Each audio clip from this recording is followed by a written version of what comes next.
नमस्कार साथियों, मेरा नाम है एस एन भारती और आप देख रहे हैं करंट अफेयर्स का नया सेगमेंट। और आज तारीख है आपको 10 जुलाई 2025। तो हम लोग जो है 10 जुलाई 2025 से जितने भी करंट अफेयर्स के महत्वपूर्ण क्वेश्चन बन सकते हैं उस सभी पर डिस्कस करेंगे। पीडीएफ आप हमारे टेलीग्राम चैनल से डाउनलोड कर सकते हैं, जिसका लिंक मैंने इस वीडियो के डिस्क्रिप्शन बॉक्स में दे दिया है। तो आप इस लिंक पर जाकर टेलीग्राम चैनल ज्वाइन कर सकते हैं। चलिए शुरुआत करते हैं हम लोग पहले क्वेश्चन से।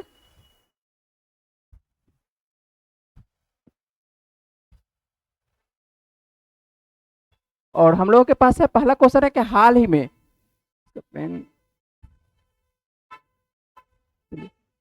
में किस राज्य ने मुफ्त इलाज के लिए मुख्यमंत्री सेहत योजना शुरू की है? कौन सा योजना है? ध्यान रखिएगा कि मुख्यमंत्री सेहत योजना है और यह किस राज्य के द्वारा है, स्टार्ट किया गया है? तो यह है पंजाब राज्य के द्वारा। और इसमें जो है यह मुफ्त में इलाज किया जाएगा। तो सबसे पहले हम लोग देख लेते हैं कि ये किस राज्य में। तो किस राज्य में आपको याद रखना है कि पंजाब राज्य में। और पंजाब में जो आपको दिखाई पड़ता है मुख्यमंत्री वर्तमान में कौन है? तो ये भगवंत मान है। और भगवंत मान जो है किस पार्टी के हैं आप लोगों को मालूम है? किस पार्टी का? आम आदमी पार्टी के, है ना। और आम आदमी पार्टी के जब है तो आम आदमी के सुप्रीमो कौन है? अरविंद केजरीवाल हैं। पहले अरविंद केजरीवाल दिल्ली के मुख्यमंत्री हुआ करते थे, लेकिन दिल्ली में इस बार क्या हो जाते हैं? हार जाते हैं। लोगों को अच्छा व्यक्ति अच्छा नहीं लगता है ना, तो सीधी सी बात है। अब बीजेपी की शासन है तो अब दिल्ली की जनता को पता चल रहा है। ठीक है, यहाँ पर देखिए कितना अच्छा कार्य किया जा रहा है। तो हाल ही में आपको किस राज्य में, और आपको पंजाब में वर्तमान में देखते हैं तो पंजाब में आपको किसका है सरकार? तो आपको आम आदमी पार्टी का। और इसी के मुख्यमंत्री हैं आपको भगवंत मान। और भगवंत मान के द्वारा ही कह सकते हैं कि यहाँ पर जो एक आधिकारिक घोषणा की गई, कौन सी घोषणा की गई है? आधिकारिक घोषणा की गई है कि 2 अक्टूबर से, आने वाले दिनों में 2 अक्टूबर गांधी जयंती है ना।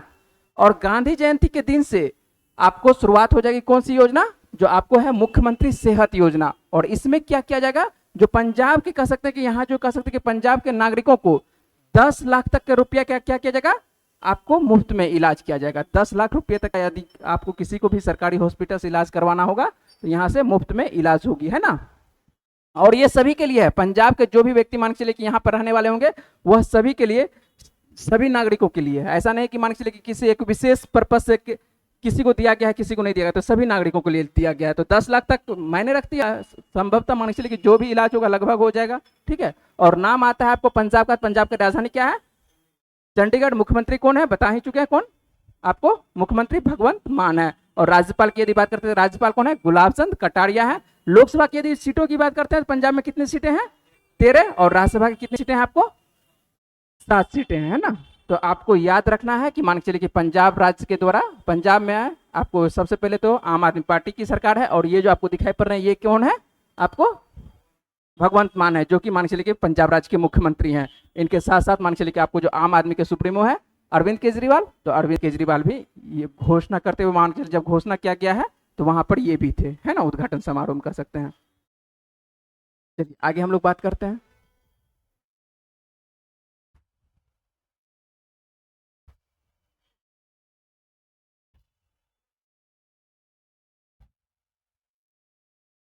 ठीक है, चलिए अगले प्रश्न पर बात करते हैं। अगला प्रश्न क्या है कि हाल ही में किस केंद्रीय मंत्री ने अस्मिता वेट लिफ्टिंग लीग का शुभारंभ किया है? तो ये एक खेल का है अस्मिता वेट लिफ्टिंग। और ये कौन से मंत्री के द्वारा? आपको मनसुख मांडविया के द्वारा। और मनसुख मांडविया अभी वर्तमान में कौन से मंत्री हैं? तो केंद्रीय युवा कार्यक्रम एवं खेल मंत्री है। यही है आपको मनसुख कौन? मांडविया, है ना। तो आपको याद रखना है कि केंद्रीय युवा कार्यक्रम और खेल मंत्री अभी कौन है वर्तमान में? मनसुख मांडविया। और इनके द्वारा उत्तर प्रदेश के किस जगह पर? तो उत्तर प्रदेश का आपको मोदी नगर में। उत्तर प्रदेश के कहां पर? तो ये मोदी नगर में स्टार्ट किया है कौन सा? अस्मिता लीग। कौन सा लीग है? ये अस्मिता लीग है। 2050 सॉरी 2050 बोले 2025 का सीजन क्या है? तो 2025 का ये सीजन है। और इसमें अस्मिता का जो 2025 का जो कह सकते हैं कि वेट लिफ्टिंग, ये आपको क्लासिंग लीग शुरू हुआ है। और इसमें आपको दिखाई पड़ेगा कम से कम 42 लड़कियां 8 अलग अलग कह सकते हैं कि इसमें भाग लेते हुए, है ना। इसका खेल होता है अलग अलग भार का, अलग अलग मान के चलिए कि लड़की भाग लेती है। सभी एक में ही लेगा तब तो मान के चलिए कि जीत हार का फैसला सही नहीं होगा। तो अलग अलग मान के चलिए कि इसमें 8 अलग अलग वेट क्लास में लड़कियां भाग लेगी। कितनी लड़कियां कुल मिला के? आपको 42 लड़कियां, है ना। ये अस्मिता लीग आपको ध्यान रखना है कि कहां पर इसका आयोजन इस बार 2025 का स्टार्ट किया गया है। कहां पर? उत्तर प्रदेश के, है ना, मोदी नगर, है ना। तो आपको ये जो दिखाई पड़ेगा उत्तर प्रदेश के कहां पर दिखाई पड़ेगा? यहाँ पर आपको बताया कि उत्तर प्रदेश का जो मान के चलिए कि आपको मोदी नगर कह सकते हैं कि मोदी नगर में आपको स्टार्ट किया गया है किसके द्वारा, तो आपको खेल मंत्री है मनसुख मांडविया के द्वारा। चलिए अगले प्रश्न पर बात करते हैं। अगला प्रश्न हम लोग सामने में है, कौन सी आईपीएल टीम सबसे अधिक ब्रांड वैल्यू वाली फ्रेंचाइज बन गई है? कौन सा? आरसीबी है ना। और इस बार जो है ये क्या है, आरसीबी जो है आपको जीता हुआ टीम है ना। इस बार मान के चलिए कि 18वां सीजन, 17 सीजन से हारते हुए आ रहा था, हारते हुए रहता, 18वां सीजन लगातार प्रयास करते रहा है ना। तो लगातार प्रयास, तो लंबे दिनों के बाद ये प्रयास में सफलता हाथ लगी है ना। किसको? आपको रॉयल चैलेंजर बेंगलोर को। तो इस सीजन कह सकता है कि पहली बार ये चैंपियन बने हैं। तो सबसे पहले तो ये भी आपको याद रखना है। उसके बाद आरसीबी की ब्रांड वैल्यू कह सकते हैं कि कितना हो चुका है, $227 मिलियन से बढ़कर कितना हो चुका है, 269। पहले 227 मान के चलिए जब नहीं भी जीता था तो एक तरह से ये मूल्यवान कंपनी के अंतर्गत आता है ना। ऐसा नहीं कि मान के चलिए कि देखते होंगे कि इसका जो है प्रशंसक बहुत ज्यादा है, किसका? आरसीबी का है ना। तो जो युवा वर्ग है, ज्यादा युवा वर्ग इसका प्रशंसक है। तो आपको आरसीबी का कह सकते हैं कि ब्रांड वैल्यू पहले भी था, लेकिन अब जो है नंबर 1 पर कह सकते हैं कि नंबर 1 पर 227 से बढ़कर कितना, $269 मिलियन हो चुका है। ठीक है। वहीं मुंबई देखते हैं तो मुंबई इंडियंस कितना, $242 मिलियन के साथ कह सकते हैं कि दूसरे नंबर पर है। जबकि तीसरे नंबर पर कौन रहेगा? सीएसके। फिसल कर कह सकते हैं कि पहले सीएसके कितने नंबर पर था? प्रथम स्थान पर, लगातार प्रथम स्थान पर बने हुए रहा था। लेकिन इस बार सीएसके का स्थान कहां चला गया था? खेल में यदि देखते हैं पायदान में सबसे निचले स्तर पर है, लेकिन उसके बावजूद भी मूल्यवान कंपनी में ये तीसरे नंबर पर है। ठीक है, क्योंकि इसका भी प्रशंसक क्या है, बहुत ज्यादा है। ठीक है। और इस बार की सबसे बड़ी चौंकाने वाली बात यदि आपको बताते हैं कि पंजाब किंग्स हर बार फिसड्डी रहती थी, है ना। लेकिन इस बार क्या है, इस बार कह सकते हैं कि अच्छी टीम बनकर उभरी थी। और क्या यहाँ पर देखने को आपको मिला था, क्या फाइनल भी खेलते हुए देखने को मिला था, है ना। जब फाइनल भी खेलते हुए देखने को मिला था, यहाँ पर इसकी भी कह सकते हैं कि आपको जो ब्रांड वैल्यू है इस बार इसमें उछाल मारा है। किसमें? आपको पंजाब किंग्स वाला में। ठीक है। तो आपको याद रखना है कि पंजाब किंग्स तो वैसे मान चलिए कि आपको 1/3 के रैंक में नहीं आ पाता है, 1/3 के रैंक में, लेकिन यहाँ पर आपको देखने को मिलता है कि पंजाब किंग्स की ब्रांड वैल्यू जो है 39.6% बढ़ा है, तो बहुत ज्यादा बढ़ा है और $141 मिलियन हो गई है। तो इसके लिए भी मान चलिए कि फायदेमंद रहा है इस बार का सीजन। जो मूल्यवान कंपनी बनती है उसको क्या मिलेगा? प्रचार सब ज्यादा मिलता है ना। प्रचार ज्यादा मिलता है, कंपनी को ज्यादा फायदा होती है, इसलिए सोचता है कि मान चलिए कि सभी कोई मेरा टीम जीते। जब तक जीतेगा नहीं तब तक कैसे मूल्यवान बनेगा, है ना। तो यहाँ पर आपको दिखाई पड़ रहा है पहली बार किसके द्वारा जीता हुआ। और इसमें आईपीएल से संबंध ये जो जितने भी प्रश्न बने हैं तो सभी हम करवा चुके हैं, लेकिन आज आपको जो है रिवीजन क्लास में आपको आईपीएल संबंधित आपको एक बार रिवीजन करवा देंगे। किसको ऑरेंज कप मिला है, किसको पर्पल कैप मिला है ना, कौन मूल्यवान मान चलिए कह सकते हैं खिलाड़ी रहे थे, तो ये सभी आपको बता देंगे। ठीक है।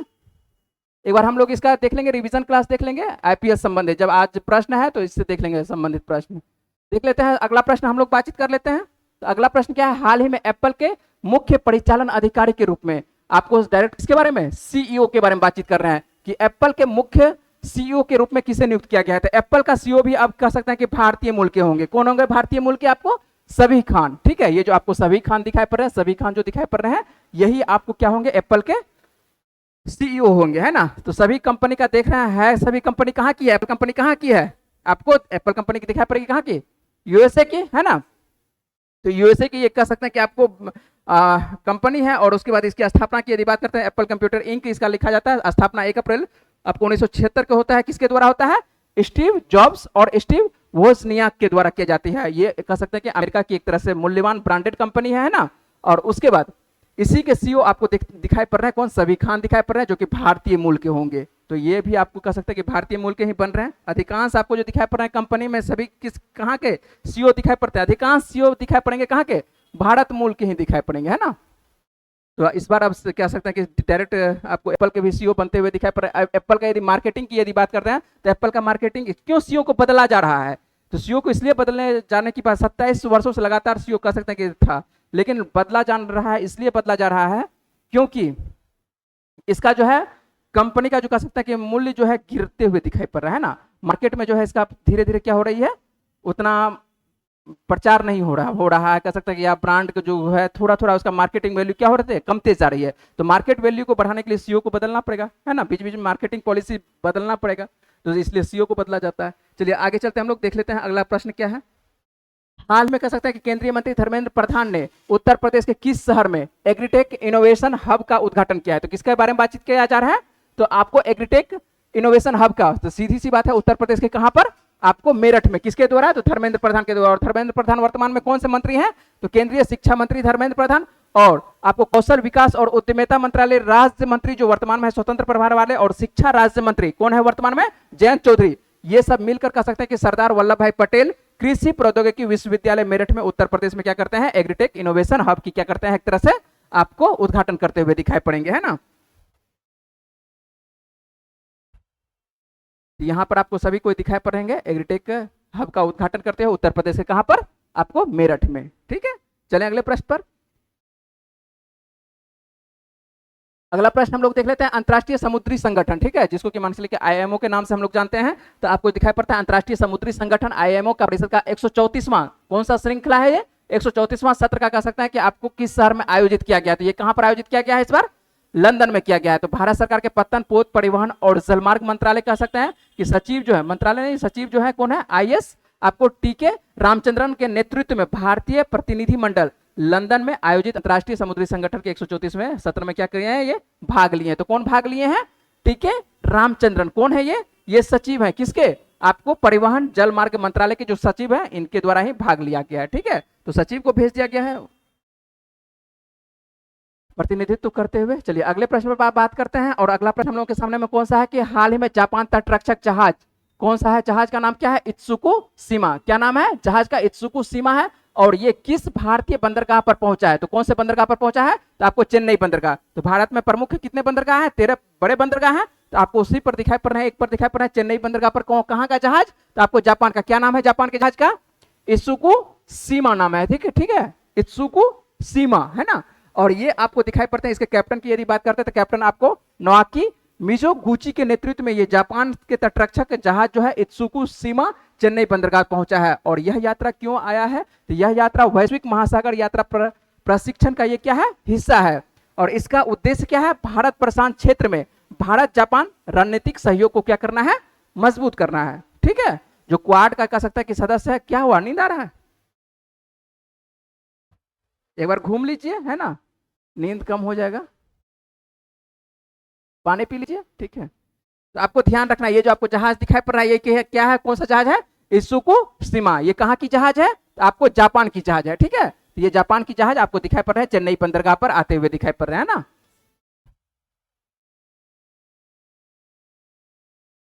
चलिए अगले प्रश्न पर बात करते हैं। और हाल ही में प्रधानमंत्री मोदी के द्वारा आपको प्रश्न करवा चुके हैं कि 5 देशों की यात्रा पर गए थे। ठीक है, घाना दिखाई पड़ेंगे, त्रिनिदाद टोबैगो दिखाई पड़ेंगे, उसके बाद कौन से दिखाई पड़ेंगे? आपको दिखाई पड़ेंगे क्या कहते हैं अर्जेंटीना, अर्जेंटीना के बाद ब्राजील, ब्राजील के बाद आपको नामीबिया। ये सब आपको देश दिखाई पड़ रहे हैं कि आपको प्रधानमंत्री नरेंद्र मोदी के द्वारा लिए गया। और ब्रिक्स शिखर सम्मेलन में कहां पर भाग लेने गए थे?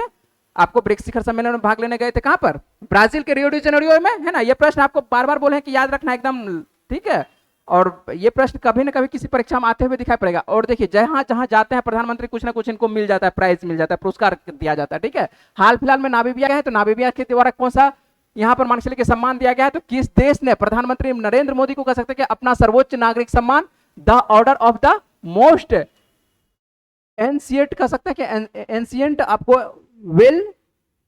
वेलविथियाची, ठीक है, मिराबिलिस। ठीक है, क्या नाम है? मोस्ट एंशिएंट आपको वेलविथियाची मिराबिलिस प्रदान किया गया था। किसके द्वारा? नामीबिया के द्वारा। नामीबिया की राजधानी क्या है? विंडहॉक है। और यहाँ पर जो मुद्रा चलती है आपको डॉलर मुद्रा चलते हुए दिखाई पड़ेगी। आपको दक्षिण अफ्रीका से थोड़ा सा ऊपर देखिएगा तो आपको दिखाई पड़ेगी नामीबिया। कहां पर? अफ्रीका में दिखाई पड़ेगी, है ना।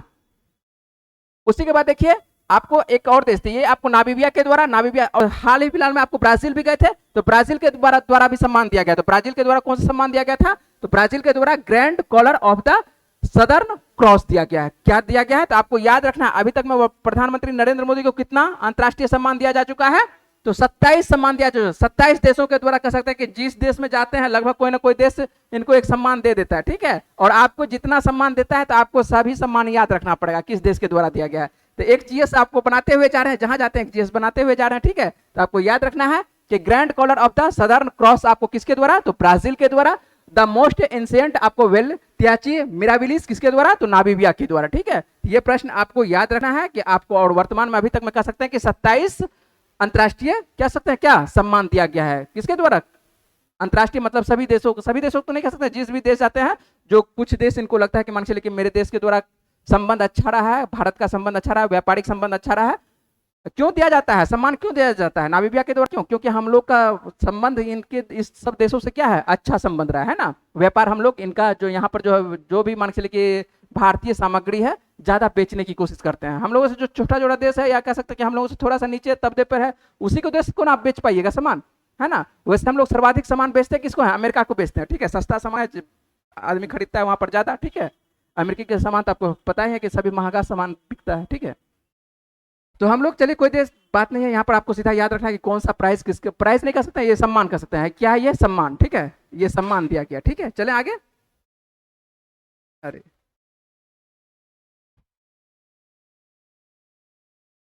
चलिए, तो ये नामीबिया के आपको दिखाई पड़ रहा है, नामीबिया के द्वारा कह सकते हैं कि प्रधानमंत्री नरेंद्र मोदी को दिया गया है ना। तो ध्यान रखिएगा, जहां जा रहे हैं एक सम्मान पार जा रहे हैं ना, और आपके लिए दिक्कत का सामना ये हो रहा है कि आपको याद करना पड़ रहा है।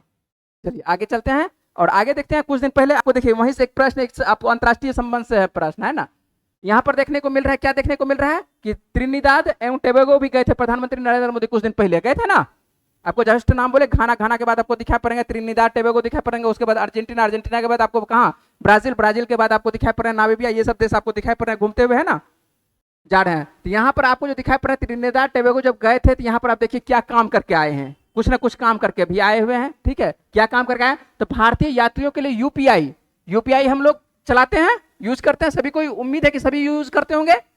तो भारतीय यात्रियों के लिए यूपीआई सेवा देने वाला पहला कैरिबियाई देश कौन सा बन गया। यहां पर देखिए पहला क्या लिखा हुआ है, कैरिबियाई है, ठीक है। मतलब कौन सा, जो वेस्ट इंडीज समूह का जो देश कह सकते हैं कि वेस्ट इंडीज समूह का देश जो पहला देश कह सकता है आपको, कैरेबियन देश कौन सा है, त्रिनिदाद टोबैगो। और त्रिनिदाद टोबैगो के द्वारा कह सकते हैं कि ये पहला कैरेबियन देश बन चुका है। और पूरे देश का यदि बात करते हैं, पूरे विश्व में मान के चलिए कितने नंबर का ये देश बना है, तो 8वां देश बना है, ठीक है। त्रिनिदाद टोबैगो जो है दुनिया का 8वां देश ऐसा बन चुका है जो कि मान के चलिए कि यूपीआई स्टार्ट किया है। यूपीआई स्टार्ट करने का मतलब क्या है, सबसे पहले बात कर लेते हैं कि कौन कौन से देश में हम लोगों का यूपीआई चलती है। तो संयुक्त अरब अमीरात, ठीक है, उसके बाद Singapore, France, Bhutan, Nepal, Sri Lanka, Mauritius और त्रिनिदाद टोबैगो। कुल कितने देश हो चुके हैं, 8 हो चुका है। चलिए, तो आपको दिखाई पड़ेंगे मान के चलिए कि अरब में आपको संयुक्त अरब अमीरात दिखाई पड़ेंगे, उसके बाद क्या कहते हैं सिंगापुर दिखाई पड़ेंगे, ये तो एशिया में ही दिखाई पड़ेंगे, वैसे वो भी एशिया में ही है, लेकिन क्या कहते हैं ये आपको दिखाई पड़ रहे हैं आपको दक्षिण पूर्व। चलिए आगे चलते हैं, हमको दिखाई पड़ता है फ्रांस, ये आपको यूरोप चल जाता है। भूटान हम लोगों का पड़ोसी देश है, नेपाल हम लोगों का पड़ोसी देश है, श्रीलंका हम लोगों का पड़ोसी देश है, मॉरिशस आपको आ जाता है कहाँ पर, मॉरिशस चल जाता है आपको अफ्रीका में, है ना। तो ये आपको दिखाई पड़ेंगे मॉरिशस, उसके बाद त्रिनिदाद टोबैगो दिखाई पड़ेंगे, ये आपको वेस्ट इंडीज समूह का दिखाई पड़ेंगे। सब अलग अलग देशों को आपको दिखा रहे हैं कि मान चलिए कौन कौन कहाँ का देश है, ठीक है। आपको 8 देश याद रखना है कि 8 देश में क्या चलती है, यूपीआई। यूपीआई करने का मतलब क्या है कि अब आपको रुपया एक्सचेंज करने की जरूरत नहीं है, आपके पास जो अकाउंट भारतीय मुद्रा में है। यूपीआई करने का मतलब है आपके पास यूपीआई है, मोबाइल से आप क्या करते हैं, पेमेंट करते हैं, तो आपको उस देश में भी आप रुपया मान चलिए कि सीधी सी बात है कि आपको उस देश के मुद्रा में चेंज नहीं करना पड़ेगा, डायरेक्ट आप अपने रुपया में ही, जैसे आप खाना खाए तो पेमेंट कर सकते हैं। तो इसका मतलब है कि आपका रुपया ही चल रहा है ना, आपका रुपया मान चलिए कि सीधी सी बात है कि आप इस पहल के तहत कर सकते हैं, भारतीय पर्यटक जो जहां पर भी कहीं घूमने जाते हैं तो मोबाइल यूपीआई एप्स के माध्यम से कर सकते हैं कि सीधे भारतीय रुपये भुगतान कर सकते हैं। क्या कर सकते हैं, ये जो सीधे भारतीय रुपये, मतलब आप कहीं पर खाना खाइएगा, कहीं घूमने जाइएगा, किसी को रुपया देने की जरूरत है तो वो मना नहीं कर सकता है। क्यों मना नहीं करेगा, क्योंकि वहां की जो सरकार है, वहां की सरकार क्या कर दिया है, आदेश पारित कर दिया है कि अब जो है भारतीय यूपीआई को मान्यता मिल गया है इन आपको 8 देशों में, ठीक है। तो 8 देशों में एक तरह से आप घूमने जाइएगा तो आपको रुपया एक्सचेंज करने के, नहीं तो मान लेते हैं कि यहाँ पर कोई दूसरे देश वाला अमेरिका वाला आता है, तो अमेरिका वाला को क्या करना पड़ता है, भारतीय डॉलर करना पड़ता है, बदलना पड़ता है ना। डॉलर मतलब वो डॉलर लेके आता है, उसके बाद यहाँ पर हम लोग क्या देते हैं, उसको रुपया देते हैं। यदि हम लोग वहां जाएंगे तो भारतीय मुद्रा को क्या करना पड़ेगा, डॉलर में बदलना पड़ेगा, बैंक बदल के देगी, उसके बाद हम लोग वहां पर मार्केटिंग कर सकते हैं। लेकिन इस आप 8 देशों में कर सकते हैं कि आप अपने मुद्रा में आप वहां पर व्यापार तो नहीं कर सकते हैं, सीधी सी बात, पर्यटक क्या करेगा, घूमेगा फिरेगा ही ना, है ना, घूमेगा फिरेगा, खाएगा पिएगा, तो रेस्टोरेंट में जाएगा तो रेस्टोरेंट में मान के चलिए आराम से आप पेमेंट कर सकते हैं, ठीक है। ये आसान सुविधा कर दिया है ना। नहीं तो आपके पास तो रुपया रहता था, लेकिन अब क्या करना, बैंक जाइए बदलिए, ठीक है। कहीं कहीं आपको एक ब्रोकर रहता था, सभी देशों के पास रहता है, वहां पर जाके आपको बदलना पड़ेगा, एक निश्चित जगह रहती है, वहां पर जाके आपको बार बार बदलना पड़ेगा यदि आपका खत्म हो जाएगा तो, ठीक है। लेकिन ये सुविधा सही है। और जैसे ही नाम आता है त्रिनिदाद टोबैगो का, तो उसकी राजधानी बता दीजिए, तो उसकी राजधानी क्या है, पोर्ट ऑफ स्पेन है, और मुद्रा यहाँ पर भी चलती है, डॉलर चलती है। और प्रधानमंत्री यहाँ पर देखिए इंडियन नाम से मिलता जुलता दिखाई पड़ेगा, कौन, कमला प्रसाद विशेषर दिखाई पड़ते हैं ना। और इसका मतलब है कि यहाँ पर जो अधिकांश कह सकते हैं कि बहुत सारे यहाँ पर भारतीय रहते हैं ना। नाम क्या मिलता दिखाई पड़ रहा है, भारतीय से मिलता जुलता दिखाई पड़ रहा है। यहाँ पर अधिकांश हाल फिलहाल में ही बने हैं, कमला प्रसाद सर जो है हाल फिलहाल में ही आपको दिखाई पड़ते हैं, ये प्रधानमंत्री बने हैं त्रिनिदाद टोबैगो के। अगले प्रश्न पर बात करते हैं, और अगला प्रश्न हम लोगों को देखिए, और आपको ये बायोलॉजी से संबंधित प्रश्न है, और बायोलॉजी अभी आप लोग पढ़ रहे हैं तो ध्यान रखिएगा। नवजात शिशुओं और क्या कहते हैं छोटे बच्चों के लिए मलेरिया की पहली दवा किस देश में विकसित किया गया है? ठीक है, किस देश के द्वारा? स्विट्जरलैंड के द्वारा। ठीक है, खास करके देखा नवजात के लिए बात कर रहे हैं, किसके बात कर रहे हैं? बड़ों के लिए तो तैयार है, लेकिन नवजात के लिए मानसिक की मान्यता नहीं दिया गया था, तो नवजात शिशुओं को कह सकते हैं और छोटे बच्चों के लिए मलेरिया की कौन सी बुखार कह सकते हैं, किसकी बुखार के लिए? तो मलेरिया जो बुखार आती है, मलेरिया की पहली दवा किस देश में विकसित किया गया है? तो किस देश में? ध्यान रखिएगा, स्विट्जरलैंड में। ठीक है, तो स्विट्जरलैंड ने नवजात शिशुओं और छोटे बच्चों के लिए कह सकते हैं कि पहली बार मलेरिया का उपचार की दवा, और दवा का क्या नाम दिया है? कॉर्टेम, है ना। कॉर्टेम को मंजूरी दे दी गया है, मंजूरी दे दिया गया है। और उसके बाद यह दवा जो है किस कंपनी के द्वारा तैयार किया गया है? तो नोवार्टिस के द्वारा तैयार ये विकसित की गई है, और यह मलेरिया से होने वाली मौतों को क्या करेगा?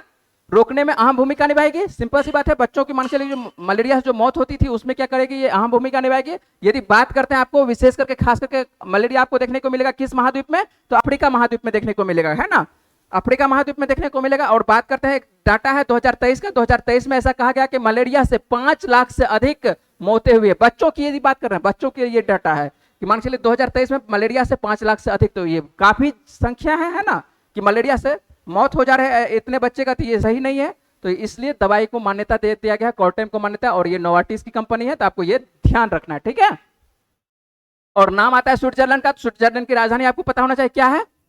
बर्न है। और यहाँ पर जो मुद्रा चलती, कौन सी मुद्रा चलती है? फ्रैंक मुद्रा चलती है। ठीक है, ये मुद्रा को बदला नहीं है, यूरो में नहीं बदला है ना, तो ध्यान रखना है कि स्विट्जरलैंड की मुद्रा क्या है? फ्रैंक है। और यहाँ पर चांसलर कौन है? आपको विक्टर रॉसे की है। उसके बाद क्या कहते हैं भारतीय राजदूत यहाँ पर जो जिनको नियुक्त किया गया कौन है? हाल फिलहाल में नियुक्त किया गया, इसलिए यहाँ पर प्रश्न दे दिया है मृदुल कुमार को। ठीक है, तो ये आपको ध्यान रखना है। चलिए यहाँ पर हम आप जल्दी से आपको रिवीजन क्लास में आपको बताए थे कि रिवीजन में क्या क्या करवाएंगे। रिवीजन में आपको बताए थे कि आईपीएल संबंधित कुछ आपको बातें कर लेंगे। आईपीएल 2050 का 50 बार बार क्यों आ रहा है मुंह पे? 2025 सॉरी 2025 है ना। तो आईपीएल लगता है कि अब अगला सीजन लगता है 2050 में ही जीतने वाला है क्या? चलिए चलिए देख लेते हैं आईपीएल 2025 का। देख लेते हैं सीजन का जो खिताब जीता किसके द्वारा जीता गया है? तो रॉयल चैलेंजर बेंगलुरु के द्वारा जीता गया है ना। ये आपको कहते हैं कि इसका पहला खिताब है, रॉयल चैलेंजर बेंगलुरु का पहला खिताब है। और उप जो विजेता रहा था कौन सा टीम रहा था? आपको पंजाब किंग्स रहा था, है ना। मात्र 6 रन से हार गया था, आपको याद होना चाहिए, सभी को लगभग देखे ही होंगे मैच। और विजेता टीम को कितनी राशि दी गई थी? तो 20 करोड़, और उप विजेता टीम को कितना? 12.5। ये आपका रिवीजन है। ठीक है, अब ये प्रश्न हम बहुत पहले करवा चुके हैं, जब मान के चलिए मैच हुआ था, जीता था, उसी वक्त करवा चुके थे। अवार्ड समारोह में देख लेते हैं किसको कौन सा अवार्ड मिला था, जल्दी से ऑरेंज कैप जल्दी से बता दीजिए, वैसे आपको याद होना चाहिए। साई सुदर्शन गुजरात टीम से खेलते हैं। पर्पल कैप किसको? प्रसिद्ध कृष्णा को, ये भी गुजरात टीम से। उसके बाद green dot balls of the season किसको मिला था? मोहम्मद सिराज को, ये भी गुजरात टीम के। उसके बाद कैच ऑफ द सीजन यदि बात करते हैं किसको?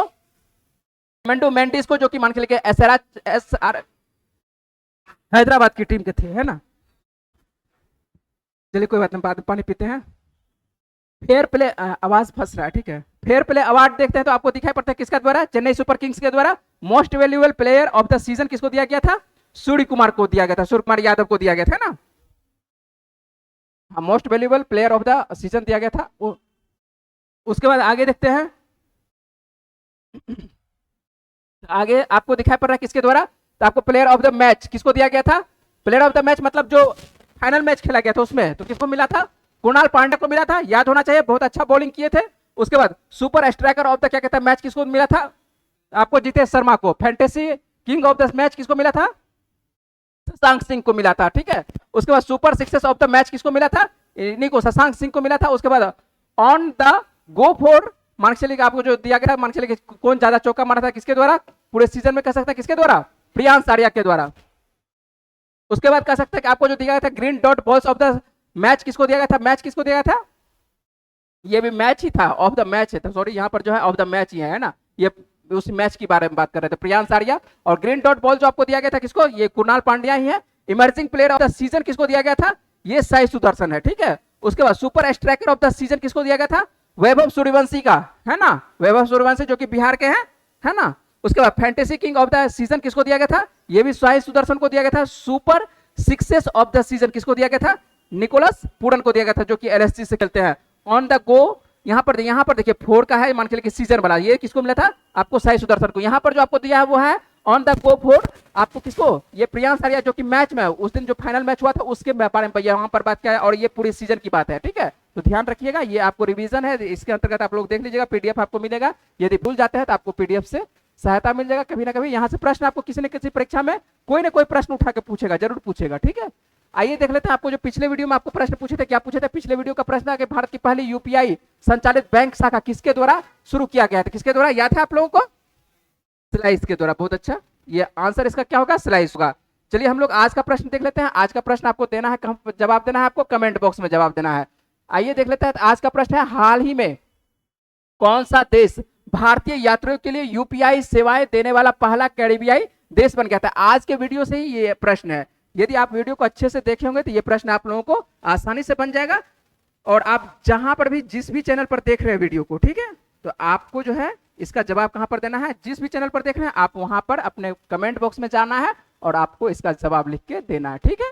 चलते हैं, मिलते हैं आप लोगों से कब? अगले वीडियो में मिलते हैं। तब तक के लिए अपना ख्याल रखिए, पढ़ते रहिए, वीडियो में बने रहने के लिए बहुत बहुत शुक्रिया।